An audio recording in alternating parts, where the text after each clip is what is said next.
सागरा अज्ञानत्वहरुणी बुद्धिमती दे आराध्य मोरेश्वरा. चिंता क्लेश दुःख दारिद्र्य अवघे देशांतरा पाठवी. हेरंबा गणनायका गजमुखा भक्ता बहुतोषवी. या कुंदे तु तुषारहार धवला या शुभ्रवस्त्रामृता.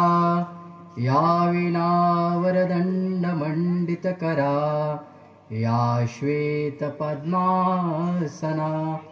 या ब्रह्माच्युतशङ्कर प्रभृतिभिर्देवैः सदा वन्दिता. सा मां पातु सरस्वती भगवती निःशेषजाज्ञापहा. गुरुर्ब्रह्मा गुरुर्विष्णु गुरुर्देवो महेश्वरः. गुरु साक्षात् परब्रह्मं तस्मै न श्री गुरुवे नमः. यत्र योगेश्वर कृष्ण यत्र पार्थो धनुर्धरः तत्र श्रीर्विजयोर्भूति ध्रुवा नीतिर्मतिर्मम. वसुदेवं सुतं देवं कंसचानूरमर्दनं देवकी परमानन्दनं श्रीकृष्णं वन्दे जगद्गुरुं. कृष्णं वन्दे जगद्गुरुं. श्रीकृष्णं वन्दे जगद्गुरुं. मनोजवं मारुततुल्यवेगं जितेन्द्रियं बुद्धिमतां वरिष्ठं वातात्मजं वानरयूथमुख्यं श्रीरामदूतं शरणं प्रपद्ये. राघवं रामचन्द्रं च रावणारिं रमापतिं राजीवं लोचनं रामं तं वन्दे रघुनन्दनं. सर्वमङ्गलमाङ्गल्ये शिवे सर्वार्थसाधिके शरण्ये त्र्यम्बके गौरी नारायणी नमोऽस्तुते. कैलासी राणा शिवचंद्रमौळी फणींद्रमाथा मुकुट झळाळी. कारुण्य सिंधो भवदुःखहारी तुझवीन शंभो मज कोण तारी. तुझवीन शंभो मज कोण तारी. तुझवीन शंभो मज कोण तारी. सततं कीर्तयन्तो मा यतन्तश्च दृढव्रतः नमस्तञ्च मा भक्त्या नित्ययुक्ता उपासते. तरी कीर्तनाचे नि नटनाचे नाशिले व्यवसाय प्रायचित्तांचे. जे नामची नाही पापाचे ऐसे केले. सज्जन माय बाप हो, भगवंताच्या नामसंकीर्तनाने पवित्र होत असलेल्या आणि गंगेच्या तीरावर वसलेल्या महाराष्ट्र आणि गुजरातच्या सीमेवर वसलेलं हे आपलं सादडपाणा गाव. आणि ह्या ठिकाणी भगवान परमात्मा देवादिदेव महादेव सिद्धेश्वर महादेव मंदिर सादडपाणा तालुका त्र्यंबकेश्वर जिल्हा नाशिक ह्या ठिकाणी सगळ्यांना ज्ञात आहे सालाबादाप्रमाणे मकर संक्रांतीच्या महापर्व काळानिमित्त होऊ घातलेला हा अखंड हरिनाम सप्ताह. आणि ह्या सप्ताहाचं हे 26वे वर्ष. आणि सप्ताहाकरिता आपल्या भागाचं एक भूषण म्हणा श्री श्री 1008 महंत महामंडलेश्वर रघुनाथदासजी महाराज देवबाप्पा ओझरखेड माऊलीधाम त्र्यंबकेश्वर यांचा आशीर्वाद. कैलासवासी धनलक्ष्मी सुमनमाता कैलासवासी तुकाराम बाबा खुरीपाडा यांचं पुण्यस्मरण. हरिभक्त परायण महंत काशीनाथ महाराज खुरीपाडा, हरिभक्त परायण पांडुरंग महाराज आवळपाडेकर, हरिभक्त परायण गुरुवर्य लहुदासजी महाराज भगवती बापणविहीर, हरिभक्त परायण बाळू महाराज चिंचवडकर या सर्वांच्या मार्गदर्शनाने तसंच ग्रामस्थ आणि परिसरातील भाविकांच्या सर्वांच्या अतोनात परिश्रमातून होऊ घातलेला हा कार्यक्रम आणि ह्या अखंड हरिनामाच्या सप्ताहाच्या सुरुवातीचं पहिलं प्रवचन पुष्प गुंफण्याकरता आयोजकांनी माझ्यासारख्या पामराला ह्या ठिकाणी निमंत्रित केलं. प्रथमतः त्यांना धन्यवाद देतो. आणि माझ्या पुढ्यामध्ये आपण बसलेले सर्व ज्ञानवृद्ध, वयोवृद्ध, तपोवृद्ध, अनुभवसंपन्न असा हा श्रोतृसमुदाय आणि तुम्हा संत मायबाप्पांच्या पुढ्यात प्रवचनरूपी चिंतनाकरता जी ओवी घेतलेली आहे ती भावार्थ दीपिका नाम ज्ञानेश्वरी, की ज्यांनी वारकरी संप्रदायाचा पाया घातला असे श्रीमंत संत माऊली ज्ञानेश्वर महाराज यांच्या भावार्थ दीपिका नाम ज्ञानेश्वरी ह्या ग्रंथातील 9व्या अध्यायातली 14वा श्लोक, सततम कीर्तयंतो मा यतंतश्च दृढव्रतः नमस्तंच मा भक्त्या नित्ययुक्ता उपासते. आणि ह्या श्लोकावरती भाष्य करत असताना माऊली ज्ञानेश्वर महाराजांनी काही ओव्या घेतल्या. त्याचं थोडंसं यथामती यथावकाश आपण विवरण बघणार आहोत. तरी कीर्तनाचे नि नटनाचे नाशिले व्यवसाय प्रायश्चित्तांचे, जे नामचे नाही पापाचे ऐसे केले. मायबाप हो, चिंतनापूर्वी तुम्हा सर्वांच्या चरणी नतमस्तक होतो. कारण प्रभू तुम्ही महेशाच्या मूर्ती, मी तो दुबळा अर्चितसे भक्ती, आणि बेल जरी गंगावती तरी स्वीकाराल की. याने ह्या ठिकाणी तुमच्या पुढ्यात मी एक बालक आहे, परंतु जरी बालक बोबड जरी बोललं तरी ते जननीये आवडे ह्या नयाने भगवंताच्या ह्या दरबारामध्ये माऊलींनी जी ओवी प्रगट केली. तरी कीर्तनाचे नि नटनाचे नाशिले व्यवसाय प्रायश्चित्तांचे, जे नामचे नाही पापाचे ऐसे केले. संप्रदायाच्या दंडकाप्रमाणे म्हणा, नियमाप्रमाणे म्हणावा, आज सप्ताहाचा पहिला दिवस आणि पहिल्या दिवशी कीर्तनकार असोत, प्रवचनकार असोत, परंतु त्यांनी नामाचं महत्त्व विशद करावं, नाममहात्म्य सांगावं. आणि म्हणून ह्या ठिकाणी आपण सदरची जी ओवी आहे ती आपण घेतलेली आहे. आणि ह्या ओवीमध्ये माऊली ज्ञानेश्वर महाराज म्हणतात, तरी कीर्तनाचे नि नटनाचे. कीर्तनाचं महात्म्य सांगताना म्हणा, नाम जपाचं महात्म्य सांगताना म्हणा, माऊली म्हणतात की ह्या नाम जपाचं, कीर्तनाचं एवढं महात्म्य आहे की त्याच्याने काय होतं किंवा काय झालं, नाशिले व्यवसाय प्रायश्चित्तांचे, की आपल्या ह्या मानवी जीवनामध्ये आल्याच्या नंतर आपल्या मनुष्य हा चुकांचा पुतळा आहे की नाही. अहो ब्रह्माधिक देव जिथं चुकले आहे की नाही. हा वेदार्थाचा गोवा कन्या अभिलाष आणि वेदे नाही असे सांगितले आहे की नाही. अशा भगवान परमपिता ब्रह्मदेवाकडून सुद्धा जर चूक होऊ शकते तर तुम्ही आपण कोण आहोत. आणि मग जर अशा काही चुका झाल्या तर त्याचं प्रायश्चित्त घ्यावं लागतं शास्त्रानुमते. परंतु माऊली म्हणतात की विशेष काही प्रायश्चित्त घ्यायची गरज नाही, पण केव्हा, जर सततम कीर्तयंतो मा, तुमच्या मुखामध्ये जर भगवंताचं सतत नामसंकीर्तन असेल, सतत नामजप असेल, तर त्याच्यामुळे काय होईल, हरी उच्चारणी आनंद पापराशी आणि जातील लयासी क्षण मात्रे. तृण अग्री मिळे समरस झाले तैसे नामे केले जपता हरी. माऊली म्हणतात की जर भगवंताच्या नामाचं अखंड चिंतन आपल्या मुखामध्ये असेल, आपल्या अंतःकरणामध्ये चालू असेल, तर तुम्हाला विशेष काही प्रायश्चित्त घेण्याची आवश्यकता नाही. किंबहुना जे नामच नाही पापाचे ऐसे केले. नाम जपाचं महात्म्य सांगत असताना माऊली ह्या ठिकाणी म्हणतात की तुमच्या ठिकाणी पापाचा लवलेशही राहणार नाही. नाम मात्र सुद्धा, म्हणजे नावाला सुद्धा आपण म्हणतो नाही का, औषधाला वा शिल्लक राहिलं नाही. नावालाही शिल्लक राहिलं नाही.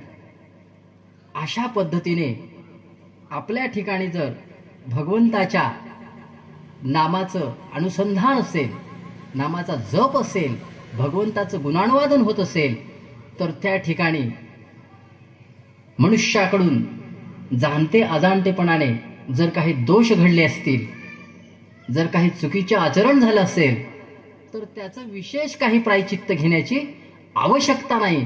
पण केव्हा? ज्या वेळेस तुमच्या मुखामध्ये भगवंताचं नामस्मरण असेल, आहे की नाही. आज आपण ज्याच्या दरबारामध्ये बसलेलो आहोत, त्या देवादिदेव महादेवांची सुद्धा जर साधना काय म्हणा हरिपाठामध्ये सांगितलेलं आहे, हरी हरी हरी मंत्र हा शिवाचा आणि म्हणती जेवाच्या तयामुक्ष. भगवान महादेवांची सुद्धा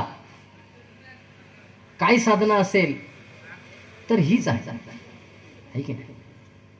एकदा माता पार्वतीने भगवंताला प्रश्न केला की भगवान, तुमच्या बाबतीमध्ये असं म्हटलं जातं की तुम्ही देवादिदेव महादेव आहात, देवांचेही देव आहात, आणि मग तरी सुद्धा तुम्ही नित्य समाधीत असता आणि नित्य नामजप तुमचा सुरू असतो, मग तुम्ही कोणाचा जप करता, है की नाही. तुम्ही कोणाचं ध्यान करता. आणि त्यावेळेस मग भगवंतांनी सांगितलं की हे जगदंबा, हे पार्वती, ज्या नामाने वाल्याचा वाल्मिकी झाला,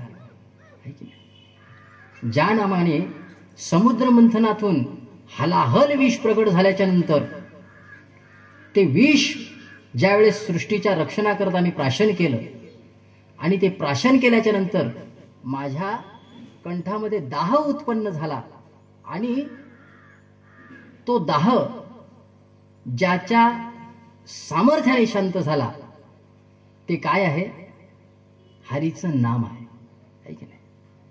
ते काय आहे? हरीचं नाम आहे. एवढं नाम जपाचा महात्म्य आहे. अजून ह्याच्या पुढे जाऊन जर सांगायचं म्हटलं तर आपल्या सर्व संत मंडळींनी नामाचं महात्म्य सांगितलेलं आहे.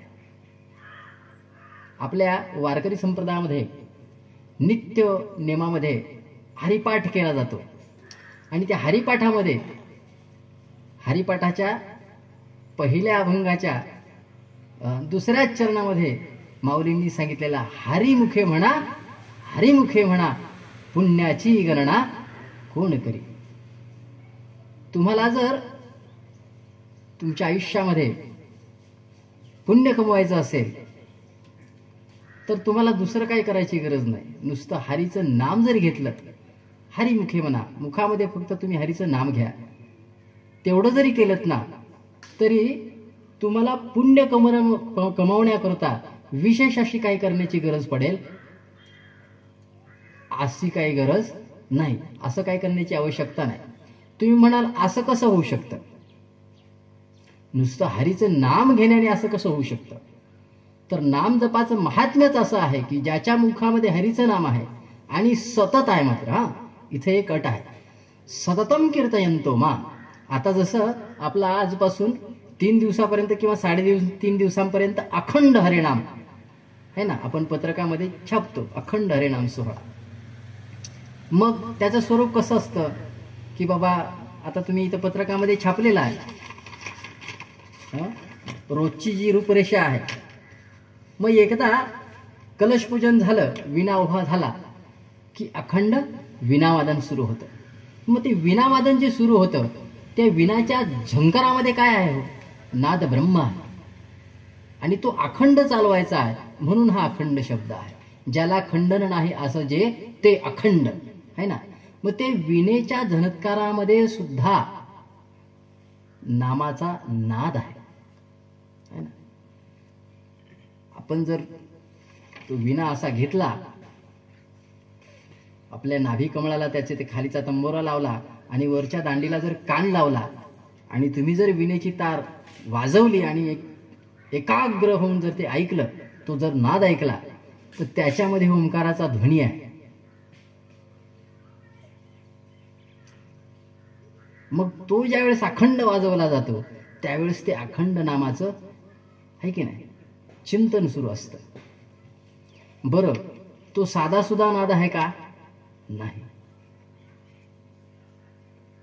ओंकार प्रधान रूप गणेशाचे, जे तिन्ही देवांचे जन्मस्थान. किंवा माऊलीने ह्या ग्रंथाची सुरुवात करताना जी ओवी लिहिली, ओम नमोजी आद्या वेद प्रतिप्राद्या जय जयाजी सुसंवेद्या आत्मस्वरूपा देवा तूची गणेशू सकलार्थमती प्रकाशू म्हणे निवृत्ती दासू अवधारी जोजी, है ना. मग ह्या सृष्टीमधला पहिला जो शब्द उदयाला आला तो मुळात ओंकार आहे. आणि त्या ओंकाराचं अखंड चिंतन त्या विनेच्या झनत्कारामध्ये चालू असतं. आणि तो विनावादन जो आहे तो आपल्याला आजपासून ते कालाचे कीर्तन झाल्याच्या नंतर शेवटची पंगत उठली, आता वाटाळ विना उतारायचा, तोपर्यंत तो वाजत असतो. हे एक अखंड स्वरूप झालं. त्याच्यानंतर पत्रकात लिहिले, आता होईल उद्यापासून किंवा आजपासून मला नाही सांगता येणार, परंतु तुम्ही अखंड तो जो होम रचलेला आहे त्याच्यामध्ये गायत्रीची आहुती देणार आहात, म्हणजे तिथंही नामाचा जप आहे की नाही. सकाळ संध्याकाळ आरती होणार आहे, तिथेही नामाचा जप आहे. मगाशीच इथे विषय चालू होता काकड्याचा, आहे की नाही. सगळ्यात श्रेष्ठ साधना ब्रह्ममुहूर्तावर होत असणारी नामजपाची सगळ्यात श्रेष्ठ साधना म्हणजे काकडा, है ना. भक्तीचे या पोटी बोध काकडा ज्योती, है ना. खरा बोध तर खरंच त्याच्यातच आहे. आम्ही नेमकी त्यालाच कंटाळा करतो. पण कसं आहे की केल्याशिवाय केल्याने होत आहे रे आधी, केलेची पाहिजे फक्त त्याचे भगवंताचे अधिष्ठान पाहिजे, है ना. सामर्थ्य आहे चळवळीचे जो जो करील तयाचे, है ना. किंवा वणी तो चेतवारे चेतविल्याने चेततो. मग काकड्यामध्ये सुद्धा भगवंताचं गुणानुवादन आहे, हरीचं भजन आहे, तिथेही हरिनामाचा जप आहे. आता प्रवचन चालू आहे म्हणजे इथं आपण काय संसारातल्या गप्पा गोष्टी मारतोय का, आहे की नाही. संतांच्या वाङ्मयावरती चिंतन चालू आहे, तिथे भगवंताचं गुणानुवादन होणार आहे, म्हणजे तिथंही अखंडपणे भगवंताचं चिंतन त्या स्वरूपामध्ये आहे. समोर तुम्ही बसलेले आहात, वक्ता कोणी असो कसाही असो, परंतु तुमच्या ठिकाणी जर भाव असेल तर तुम्हाला श्रवण भक्ती घडणार आहे, म्हणजे तिथंही अखंड साधना चालू आहे. प्रवचन संपल्याच्या नंतर लगेच हरिपाठाला सुरुवात होणार आहे, है ना. म्हणजे तिथंही भगवंताचं अखंड चिंतन चालणार आहे.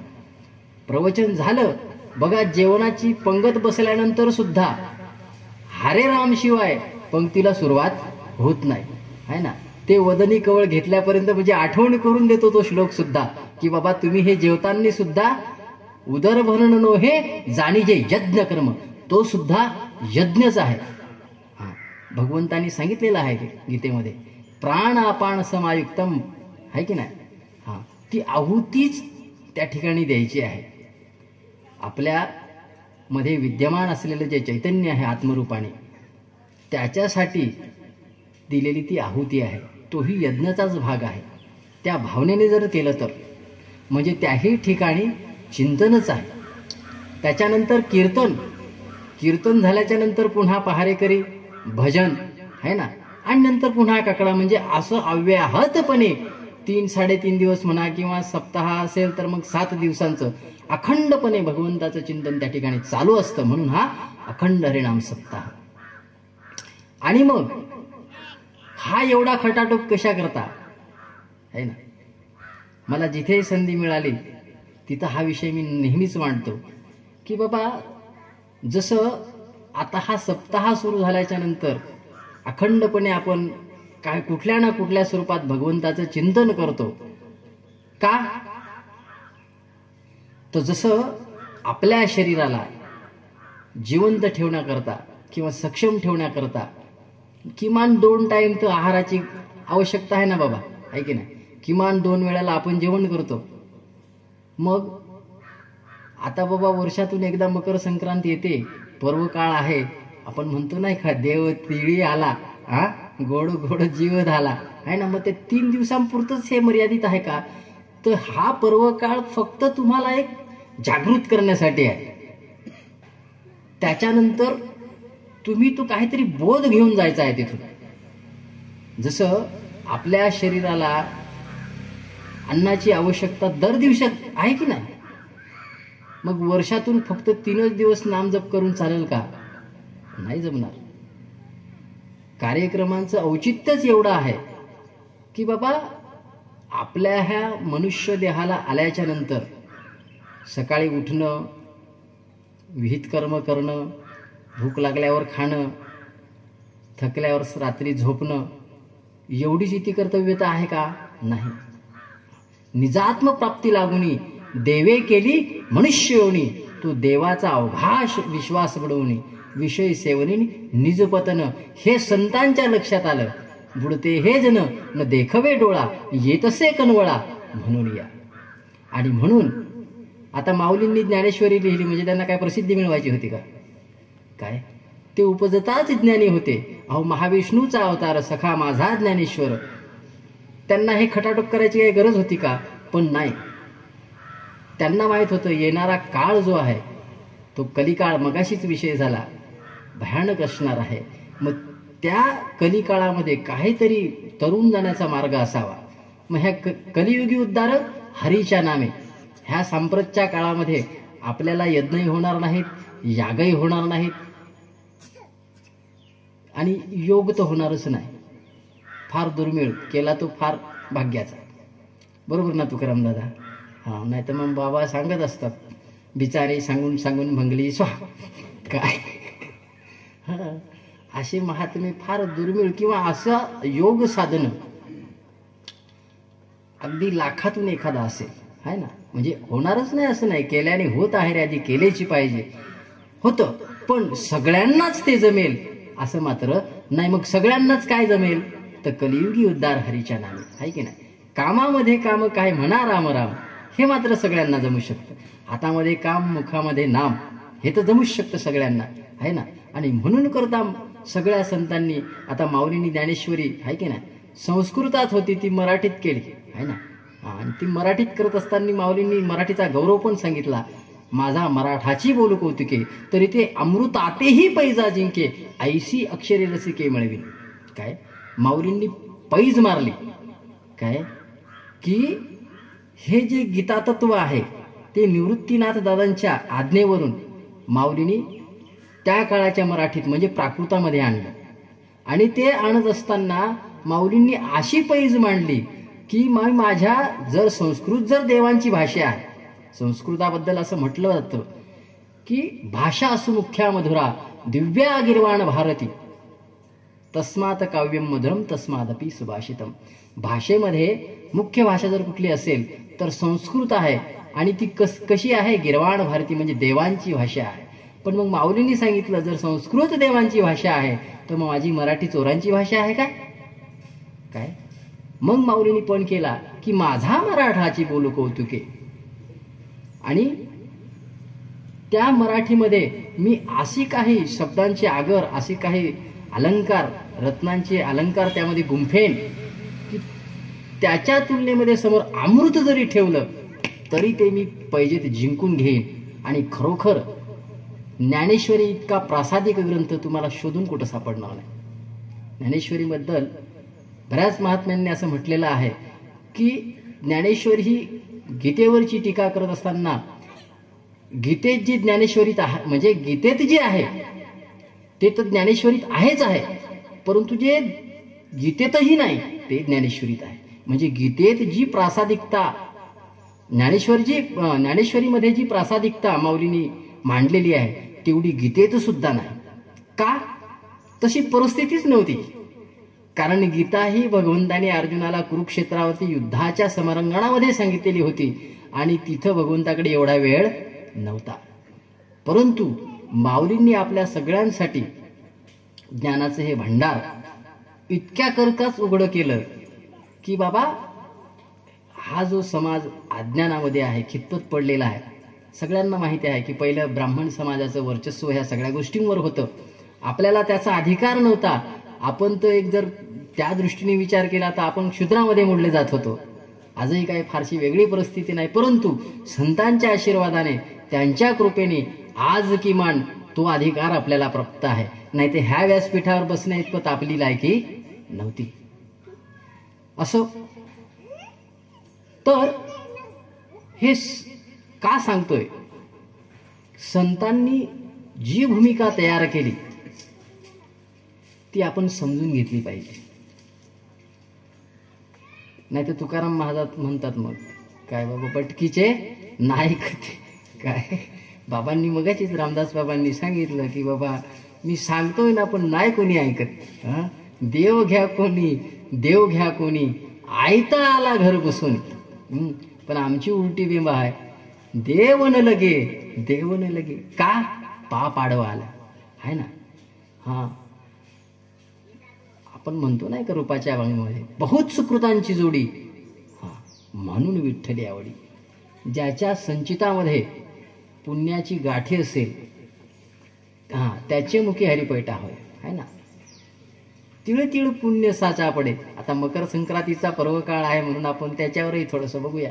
का? आता तिळाचा आकारमान केवढा आहे बाबा, आहे ना. आणि तो तिळ म्हणे 5 पांडवांनी वाटून खाल्ला. हा, याचा मतीर्थार्थ काय आहे की नाही. किंवा तिळा एवढे बांधुनी घर, आत राहे विश्वंभर. तिळा एवढे बिंदुले, त्याने त्रिभुवन कोण दाटले, है ना. असे कुठ अभंग पण आहेत संतांचे, है ना. मग असा हा पर्वकाळ मकर संक्रांतीचा. आणि ह्या मकर संक्रांतीला आपल्याकडे जी संस्कृती आहे, तिळगुळ घ्या, गोड गोड बोला. तिळासोबत गुळाची गोडी पण चाखा, है ना. कालपर्यंत तुमच्या आणि माझ्यात बाबा जर काय वितुष्ट असेल तर ते विसरून जा, आणि नव्या उमेदीने आपण पुन्हा एकत्र येऊया. आपले काय जे हेवे दावे असतील ते सोडून देऊया. कारण काय आहे की प्रेमाने जग जिंकता येतं, प्रेमाने जग जिंकता येतं. तसं आडी ठेवून नाही जगता येत, है ना. म्हणून प्रेमाची देवाणघेवाण ही जीवनामध्ये झाली पाहिजे. कारण प्रेमाशिवाय काहीच नाही. काय आपण किती पैसा जीवनामध्ये कमावला, किती प्रॉपर्टी कमावली, शेवटी बघा सिकंदराबद्दल असं म्हटलं जातं, सिकंदर नावाचा एक राजा होऊन गेला की त्याने अख्खं जग पादांक्रांत केलं, जिंकलं.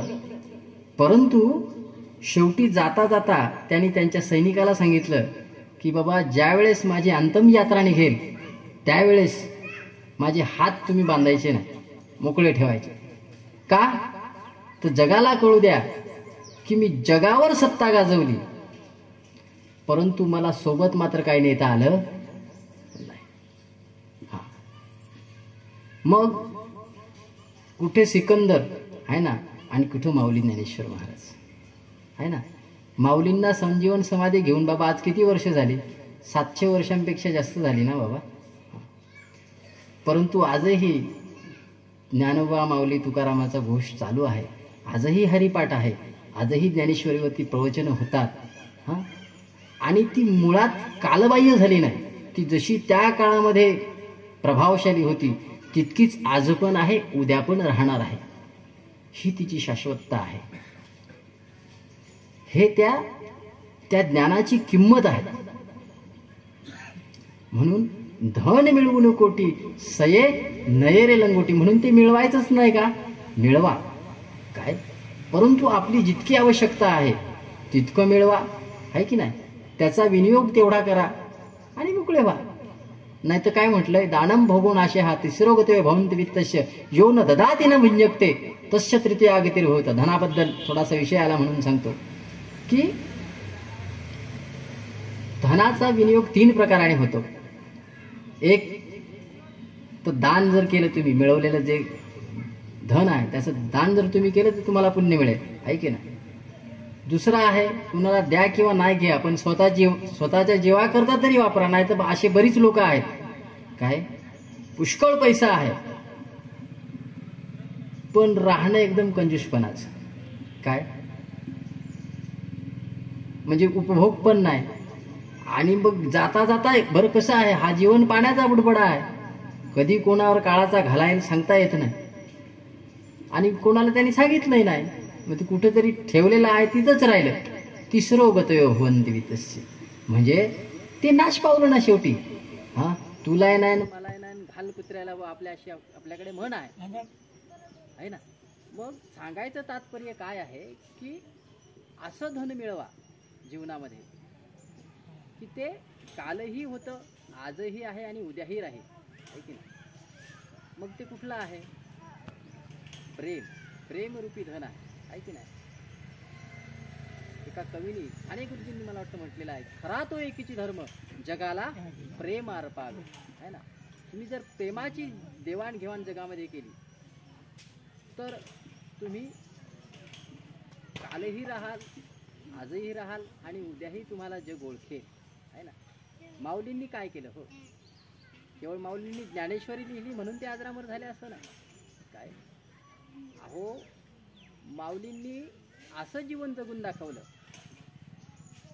की ज्यांनी त्यांना संन्यासाची पोरं म्हणून हिणवलं अशा विसोबा खेचरांवरती सुद्धा त्यांनी अनुग्रह केला.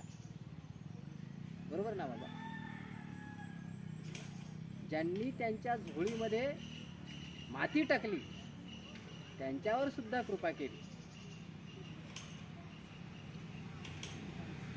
आणि जाता जाता आपल्या सगळ्यांकरता पसायदान मागून गेले काय. आणि त्या पसायदानात काय सांगितलं? जो जे वांछील तो ते लाहो प्राणी जात, काय. भगवंता, माझ्या ह्या वाघ यज्ञाने जर तू प्रसन्न झाला असशील तर मला काय दान दे. ह्या पृथ्वीवरती जो जो प्राणी जे जी इच्छा करेल ती त्याला प्राप्त होऊ दे. बघा किती विशाल अंतःकरण होतं. हे काय होतं? माऊलीचं प्रेमच होतं, आहे की नाही. एवढं उदार अंतःकरण होतं म्हणून तर ते पुरुष असून सुद्धा त्यांना माऊलीची ब्रिदावरी लागली. जगातले असे पहिले पुरुष आहेत ज्ञानेश्वर महाराज की त्यांना माऊली म्हणून संबोधलं गेलं, आहे की नाही. बरं, हे सगळं कशाने शक्य झालं किंवा कशाने शक्य होऊ शकतं?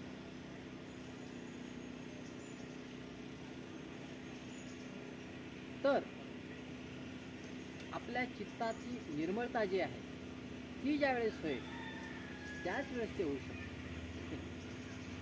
निर्मळ चित्ते झाले नवनीते, आहे ना.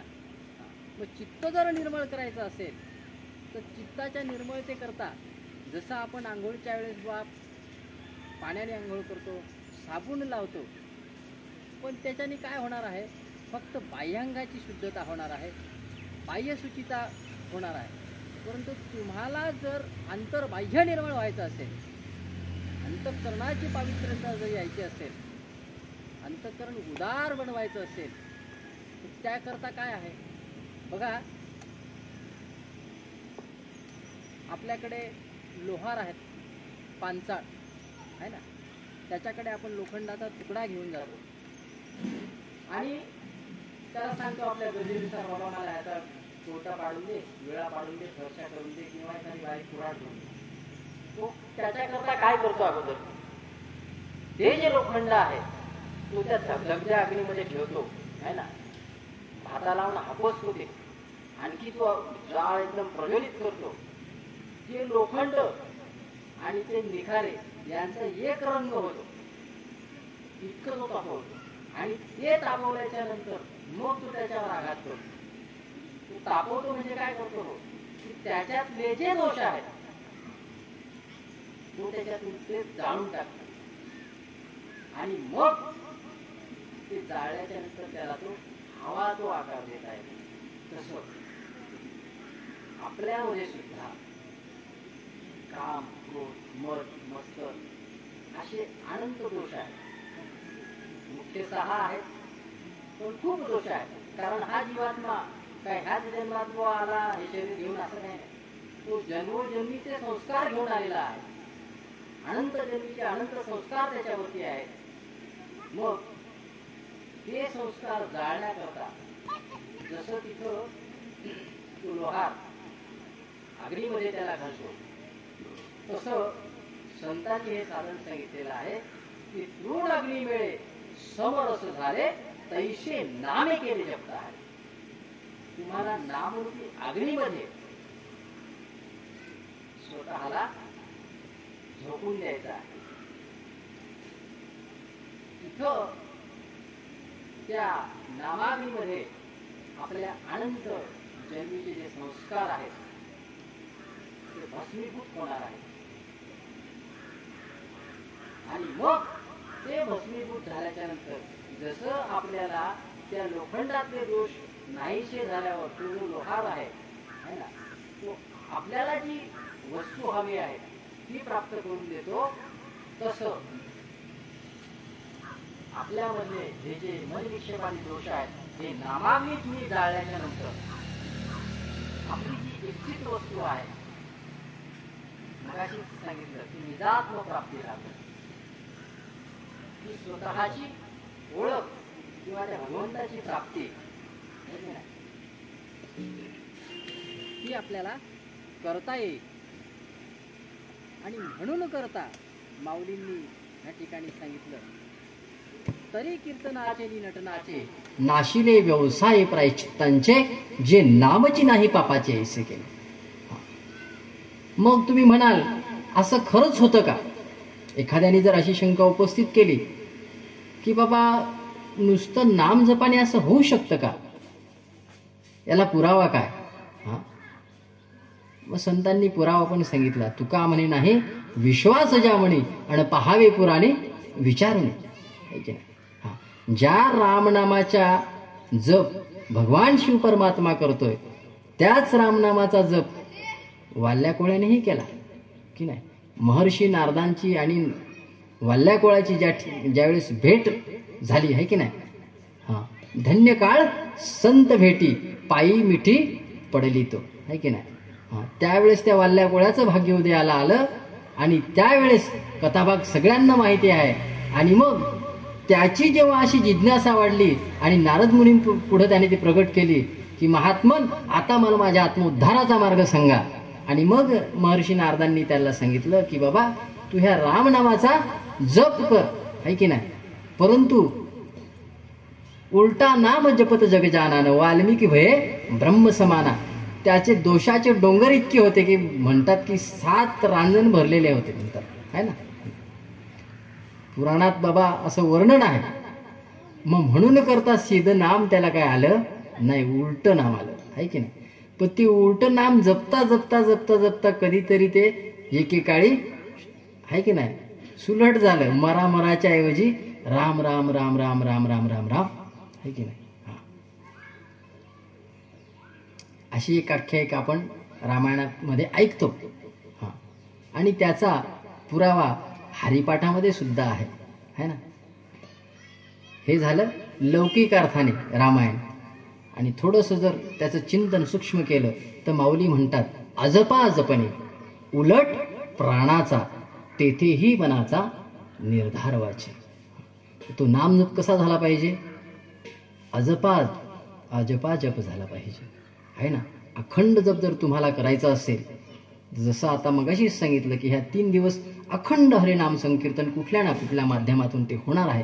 परंतु तुम्हाला जर अखंड तुमच्या जीवनामध्ये तो साध्य करून घ्यायचा असेल तर हरिप्राप्तीसी उपाय धरावे संतांचे ते पाय, तेने साधती साधने तुटतील भवाची बंधने. मग तो अखंड नाम जप जर तुम्हाला साध्य करून घ्यायचा असेल तर त्याच्याकरता तुम्हाला संतांना शरण जावं लागणार आहे की नाही. भक्तीच्या पण काही पायऱ्या सांगितलेल्या आहेत. प्रथम भक्ती संतन कर संगा है ना. पहिली भक्ती काय सांगितली की तुम्ही संतांची संगत करा.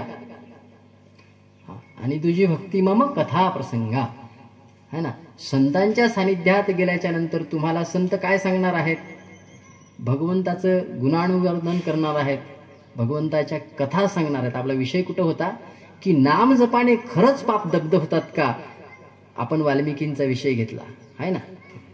आजामेळाचं उदाहरण सांगता येईल. आजामेळा पापराशी आहे ना. असं कुठलंच पातक नाही की जे आजामेळेनं केलं नाही आहे ना. स्वतःची धर्मपत्नी सोडून आहे ना दुसऱ्या स्त्रीच्या मागं लागला आणि मद्यपान नको जे भक्ष्य भक्षण आहे ते पण सेवन केलं त्याने. आणि त्याला एक मुलगा झाला, परंतु पूर्वपुण्य उदयाला आलं. त्या ठिकाणी त्यांना सांगितलं गेलं की बाबा एक काम कर, निदान तू तुझ्या मुलाचं नाव नारायण ठेव. काय? मुलाचं नाव नारायण ठेव. आणि ज्या वेळेस त्याने मुलाचं नाव नारायण ठेवलं आणि मग आयुष्याचं मार्गक्रमण करता करता शेवटी जो जन्माला आला त्याला जायचं आहे आणि त्याला बोलावणं आलं. पण जेव्हा समोर यमदूत त्याने बघितले आणि मग त्याला प्रिय वस्तू कोणची? मुलगा. आणि त्याने सहजोगामध्ये नारायणा मुलाला म्हणून हाक मारली, पुत्र भावे स्मरण केले आणि त्याशी वैकुंठाशी नेले. भगवंतांनी सांगितलं, अरे त्याने अंतिम काळी माझं स्मरण केलेलं आहे, म्हणून त्याला आता यमदूतांना हात लावायचा अधिकार राहिला नाही, तो आता माझा झाला आहे ना. जसं एखाद्या राजाने दासीशी जर संबंध ठेवला तर ती दासी राहते का बाबा? नाही, ती पट्टराणी होते. तसं भगवंतांनी सांगितलं की अंतिम काळात का होईना आणि पुत्र भावाने का होईना, पण त्याने माझे नामाचं स्मरण केलेलं आहे ना. असं कुठंतरी वर्णन आहे की बाबा असाच आणखी एक उदाहरण देता येईल की एका पापी पुरुषाने मरता मरता रामाचा जप केला आणि मग त्या यमदूतांना त्यांनी सांगितलं की तुम्ही आलात ते खरं आहे, पण मी ज्याचा जप केलेला आहे त्या नामाबद्दल असं सांगितलं की ते रामनाम अमोघ आहे, मग त्याचं फळ मला काय देणार आहात तुम्ही? मग ही तक्रार कुठे गेली? भगवान शिवांकडे गेली. आता डिपार्टमेंट त्यांच्याकडे ना, आहे की नाही? मग शिवांनी सांगितलं मलाही सांगता येणार नाही, मी जरी तो जप करतोय पण नेमकी याचं फळ किती द्यायचं आहे हे मी सांगू शकत नाही. मग ज्याने ही सृष्टी उत्पन्न केली बाबा, सृष्टीचं सृजन ज्याने केलं त्या परमपिता ब्रह्मदेवाकडे घेऊन गेले. त्यांनी सांगितलं नाही बाबा, माझी उत्पत्ती ज्याच्यातून झाली ना त्या भगवान विष्णूंकडे तुम्ही जा, आहे ना. भगवंताकडे गेल्याच्या नंतर भगवान विष्णूंनी सांगितलं की आता असं बघा की तुम्ही विचारताय ना की याचं काय फळ त्याला द्यायचं, तर एक वेळा रामनाम त्याने जपलं तर त्याला तिन्ही देवांचं दर्शन झालं. म्हणजे तुम्ही आता विचार करा त्याचं फळ किती असेल. एकदा त्याच्या मुखामध्ये रामनाम आलं तर त्याचं पुण्यफल एवढं झालं की ह्या सृष्टीला चालवणाऱ्या तिन्ही शक्तींचं त्याला दर्शन झालं.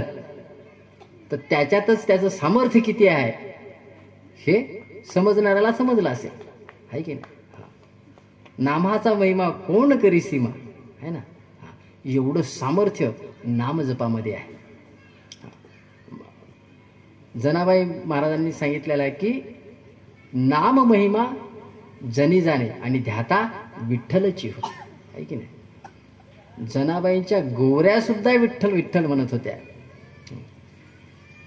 किंवा नाम जपाचं महात्म्य काय असतं हे अजून एका उदाहरणामध्ये आपल्याला सांगता येईल की ज्या वेळेस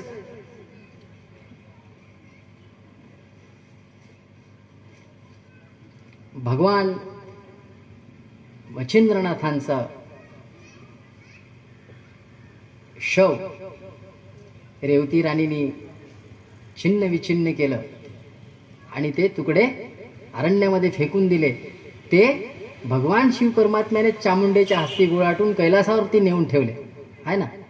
आणि मग ते परत मिळवण्याकरता गोरक्षनाथ गेले, त्यांच्यात घनघोर युद्ध झालं, परंतु त्या युद्धामध्ये वीरभद्र मारल्या गेला. मारल्या गेल्याच्या नंतर आता वीरभद्र हा शिवांचा मानसपुत्र होता, अतिशय प्रिय त्यांना होता आणि म्हणून शिवांना शोक प्राप्त झाला. आणि तो बघितल्याच्या नंतर गोरक्षनाथांचं मन चुकचुकलं की अरे बाबा, बद्रिकाश्रमामध्ये तपाला बसल्यानंतर ज्यांनी माझी खूप काळजी घेतली अशा भगवान शिवांना माझ्यामुळे जर शोक प्राप्त होत असेल तर ते चांगलं नाही काय. आणि करता गोरक्षनाथांनी सांगितलं, भगवंता मी वीरभद्राला उठवतो, पण मला त्याच्या अस्थी जर मिळवून दिल्या तर बरं होईल, कारण जर मी सगळ्याच अस्थिंवर संजीवनी प्रयोग केला तर ते बाकीचे दानव पण उठतील. मग शिवांनी सांगितलं की माझे जे गण आहेत ते अहोरात्र माझ्या नामाचा जप करत असतात. काय म्हणून वीरभद्र जो आहे तो अखंड माझ्या स्मरणात होता. आणि म्हणून जी हाडं तुम्ही कानाला लावल्यानंतर तिथं शिव शिव असा जप जर ऐकू आला, समजा ती वीरभद्राची आहे. आणि मग तशा पद्धतीने ती वीरभद्राच्या अस्थी त्या ठिकाणी गोळ्या केल्या गेल्या. आणि मग गोरक्षनाथांनी त्याच्यावर संजीवनी प्रयोग करून पुन्हा वीरभद्राला उठवलं. सांगायचं तात्पर्य काय आहे की नाम जपाचं महात्म्य एवढं आहे. काय ते नाम तुम्हाला जिथल्या जीवित उपयोगी येणारच आहे, परंतु त्याच्यानंतर सुद्धा तुम्हाला ते तारणार आहे ना. म्हणून इथं सांगितलं माऊलीनी, तरी कीर्तनाचे नि नटनाचे नाशिले व्यवसाय प्रायचित्तांचे जे नामची नाही पापाचे ऐसे केले. काय त्याच्यामध्ये एवढं सामर्थ्य आहे की तुम्ही कितीही जरी पाप केलेले असतील तरी ती त्याच्याने दग्ध होतात. पण याचा अर्थ असा नाही की एकीकडं वेगळा कार्यक्रम राबवायचा. आपल्याकडे ते एक म्हण आहे, मुंह में राम बगल में छोरी. काय मुखात रामनाम असेल आणि काखेत सुरी असेल आणि काहीतरी वेगळाच प्लान असेल, मग मात्र ते उपयोगाचं नाही. काया वाचा मने है ना. जागृती स्वप्नी सुषुप्ती ह्या तिन्ही अवस्थेमध्ये आपण त्या भगवान परमात्म्याच्या नामचिंतनाने एवढं तादात्म्य झालं पाहिजे. काय हे बघा ना, जो निर्विकार परमात्मा आहे त्याच्याशी जर आपण तादात्म्य पावलो तर आपल्यात विकार राहतील का हो?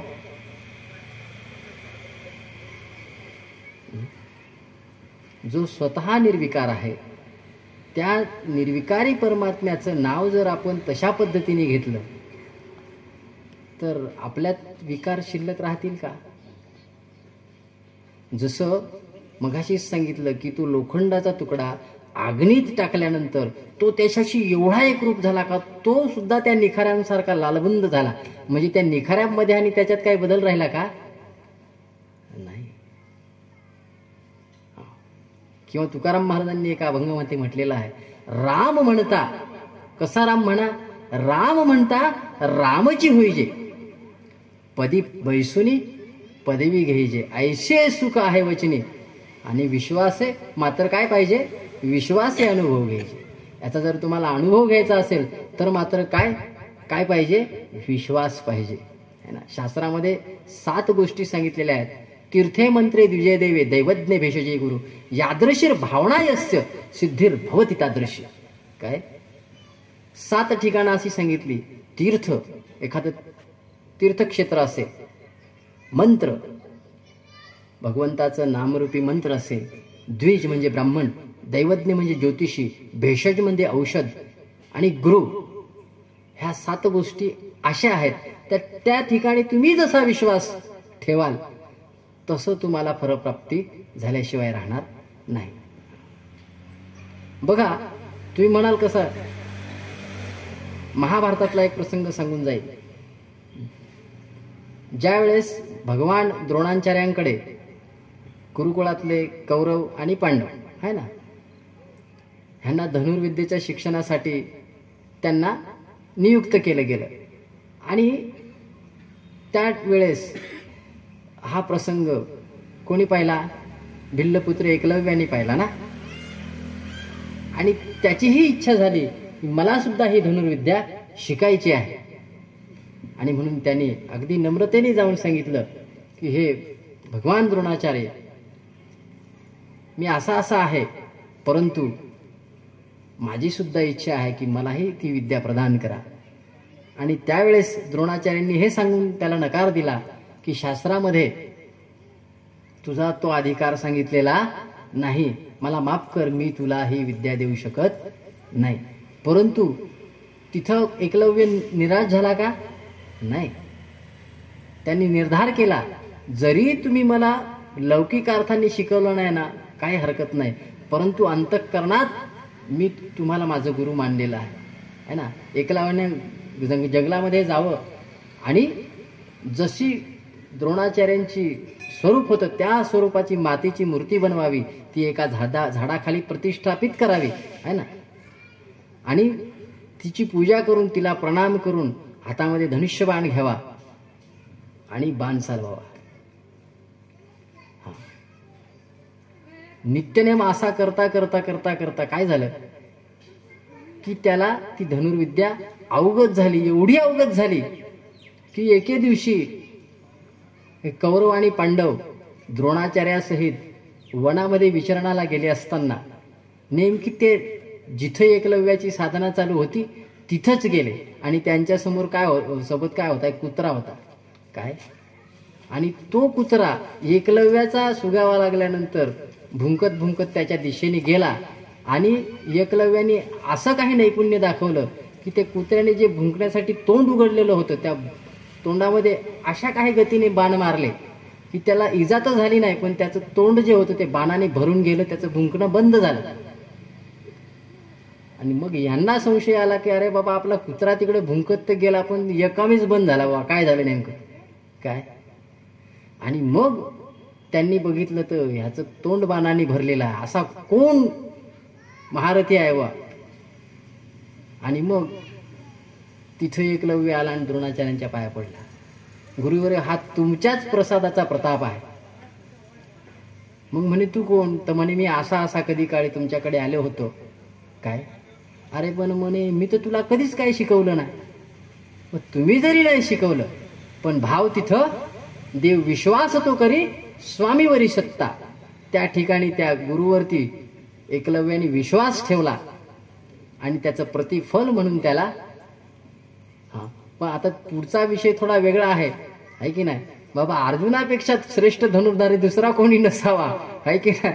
मग एकलव्याचा बाबा गुरुदक्षिणा म्हणून द्रोणाचार्यांनी काय, तू जर माझ्यावरती रामकृष्ण आहे, एवढी तुझी निष्ठा आहे, एवढी श्रद्धा आहे, तर तू जर म्हणतोस ना ही विद्या तुमच्यापासून प्राप्त झाली तर मला गुरुदक्षिणा काय देशील? म्हणे गुरु तुम्ही मागाल ती द्यायला तयार आहे. बघा गुरुची निष्ठा पुन्हा एकदा, गुरुवरची निष्ठा पुन्हा एकदा एकलव्याने दाखवून दिली. मग आता हातामध्ये धनुष्य धरल्यानंतर बाण ओढताना जो अंगठा आहे की तो दे मला, काय, किंवा जे धनुष्य तू पकडतोस तर तो जो अंगठा आहे डाव्या हाताचा तो दे. क्षणाचा विलंब न लावता एकलव्याने तो अंगठा कापून दिला. ह्याला म्हणतात निष्ठा. काय, त्याला माहित होतं की याच्यानंतर मी परत बाण चालू शकणार नाही, पण गुरुची आज्ञा होती.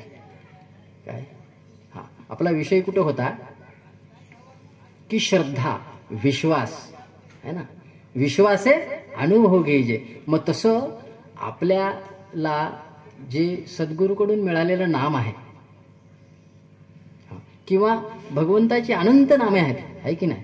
काकड्या मध्ये आपण म्हणतो ना, है ना, हा काय, अनंत रूपे अनंत वेशे देखिला मी त्याशी आणि बाप रखुमा देवीवरी खूण बाणेली कैशी, आहे ना. योगिया दुर्लभ तुम्ही देखिला साजनी. मग त्या भगवंताचं अनंत रूप आहेत, अनंत नामं आहेत, आहे की नाही. विष्णू सहस्रनामामध्ये तर हजारोनी नावं भगवंताची आलेली आहेत, है ना.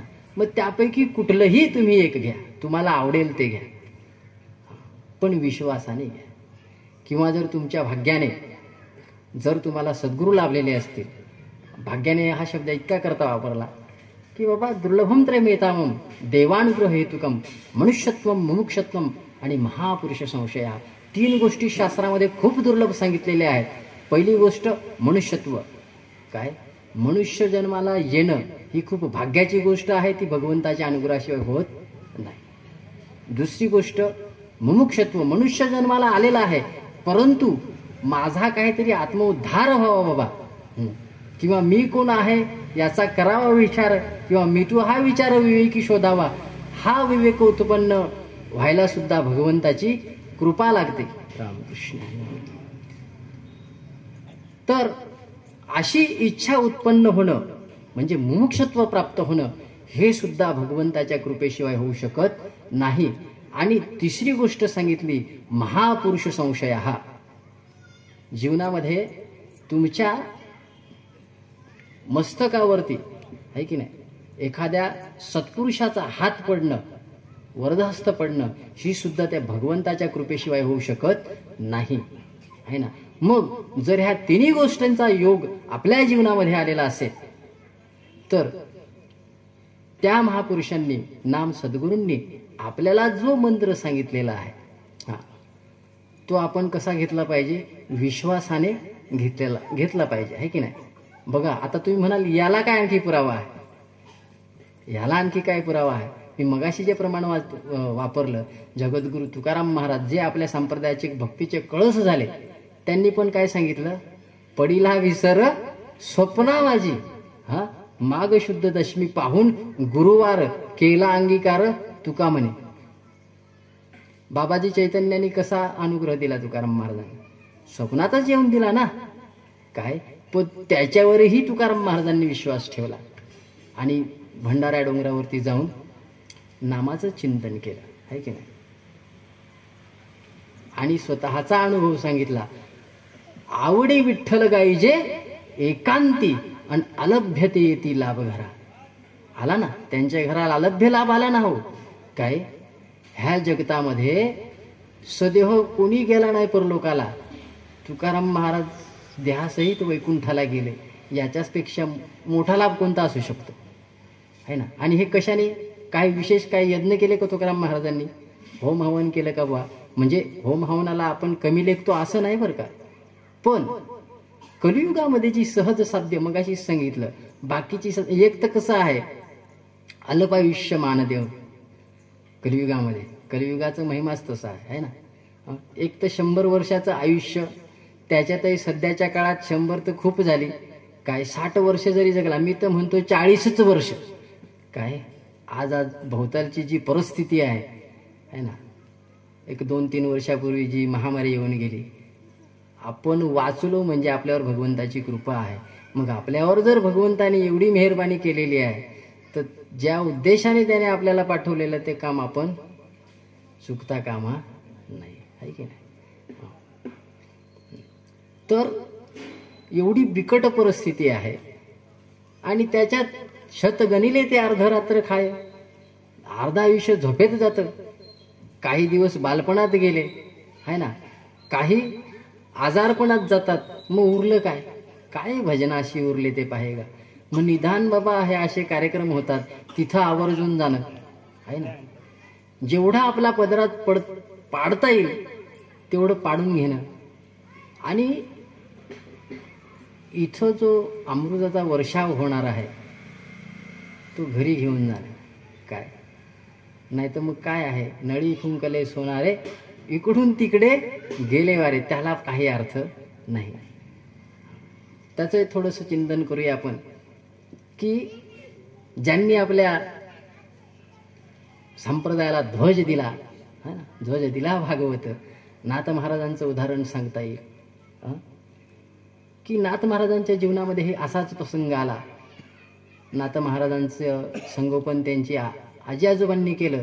असंच कार्यक्रमाकरता म्हणून ते मंदिरात गेले आणि त्या प्रवचनकारांनी सद्गुरूंचं महात्म्य वर्णन केलं. सद्गुरू वाचुनी ब्रह्मज्ञान सर्वथा नवे नवे रे जाणं, हे उपनिषदेचे प्रमाण सांगितले असे. एकनाथ महाराजांनी ऐकलं, मात्र आजीला त्यांनी टुनटुन लावली का आजी सद्गुरू कुठं भेटतील. काय आता एकनाथ महाराज साधारणतः समोर जो पोरगा बसलाय ह्या वयाचे असतील बा, आता योगायोगाने आजी आहेत दोन्ही बाजूनी. काय आणि त्यांनी आजीला टुनटुन लावली, आजी सद्गुरू कुठं भेटतील. आजीने काय उत्तर द्यावं, अरे एकनाथा, पुराणातली वांगी पुराणात आणि मंदिरातलं प्रवचन मंदिरात, ते घरी कशाला घेऊन येतो बा. काय पण एकनाथ महाराज होते ते, त्यांनी सांगितलं नाही सांग. मग आजीने वैतागून उत्तर काय दिलं, माझ्यापाशी तुझी भनभन नको बा, तू ते गोदावरीला जाऊन विचार. गोदावरी म्हणजे नदीचं नाव घेतलं. मी मगाशीच एक श्लोक सांगितला, तीर्थे मंत्रे द्विजय देवे दैवज्ञ भेषजे गुरु यादृश्य भावना यस्य सिद्धिर्भवती तादृशी. नदीला जाऊन विचार बोलतो. काय आणि मग नाथ महाराजांनी रोज जावं, नदीमध्ये स्नान करावं आणि नदीला प्रार्थना करावी, गोदावरी मातेला भेटीव मला धनी सद्गुरु गंगे हारी दाविल ऐसा, पाहुनी मजला कृपा कटक्षे, आहे ना, पाजिले ज्ञान रसा, असा सद्गुरू मला भेटव. रोज नाथांनी जावं, गोदावरीमध्ये आंघोळ करावी, रोज प्रार्थना करावी. प्रार्थनेचा परिपाक असा झाला की नाथ महाराजांना दृष्टांत दिला गंगा मातेने, तुला जर सद्गुरू हवे असतील इथं राहून जमणार नाही, पैठणात राहून जमणार नाही. हां, तू कुठं जा, दौलताबादला जा. हां, तिथं जनार्दन पंत म्हणून परमार्थाचे मोठे अधिकारी आहेत, त्यांचं पाय पकडतो. हरिप्राप्तीशी उपाय धरावे संतांचे ते पाय. बघा, हां, म्हणजे प्रवचनकार जो होता त्याच्यावर विश्वास ठेवला, बाबा तो जो सांगतोय म्हणजे नक्कीच असेल बा. हां, दुसरा उपदेश आजीचा मान्य केला त्याने, तीर्थाच्या ठिकाणी भाव ठेवला आहे ना. हां, त्याचं प्रतिफल म्हणून ते थांबले नाही, मग लगेच वाट धरली. हां, पुढची कथा खूप मोठी आहे, आपण आवर्त घेऊया आहे ना. संतांच्या पायावर विश्वास ठेवला आणि आज ज्यांना आपण शांतीब्रह्म म्हणतो अशी त्यांची ख्याती अजरामर झाली. हे कशाच्या बळावर शक्य झालं? विश्वासाच्या बळावर शक्य झालं. आणि असा विश्वास जर आपण संतांवरती ठेवला, त्यांनी सांगितलेल्या नामजपावरती ठेवला, तर तरी कीर्तनार्चनी नटनाचे नाशिले व्यवसाय प्रायचित्तांचे जे नामच नाही पापाचे ऐसे केले, आपल्या जीवनामध्ये सुद्धा तो योग जुळून यायला फार काही वेळ लागणार नाही. मात्र केल्याने होता आहे रे, आधी केलेचे पाहिजे, फक्त त्याचे भगवंताचे अधिष्ठान पाहिजे. माईबापू हो, माऊलींच्या ह्या ओवीवरती व्याख्यान करणार का मी विद्वान नक्कीच नाही, आणि तुमच्यासारख्या सर्व जाणकार वयोवृद्ध तपोवृद्धांच्या पुढे बोलणं ही माझी लायकी नाही. परंतु बोले बालक बोबडे तरी ते जननी आवडे ह्याने तुम्ही सर्वांनी आतापर्यंत जे काही यथामती यथावकाश मला चिंतन करता आलं ते ऐकून घेतलं. पुन्हा एकदा तुमच्या चरणी नतमस्तक होतो. आणि ह्या ठिकाणी आपलं हे प्रवचनरूपी जी सेवा म्हणा, चिंतन म्हणा, त्याला आपण पूर्ण करू. कुंडलिकावरधारी विठ्ठल श्री ज्ञानदेव तुकाराम पंढरीनाथ भगवान की, गोपाल कृष्ण भगवान की. नमः पार्वती पते हर हर महादेव. विठ्ठल विठ्ठल विठ्ठल. कुंडलिकावरधारी विठ्ठल श्री ज्ञानदेव तुकाराम पंढरीनाथ भगवान, गोपाल कृष्ण भगवान. सब साधु संतन की जय.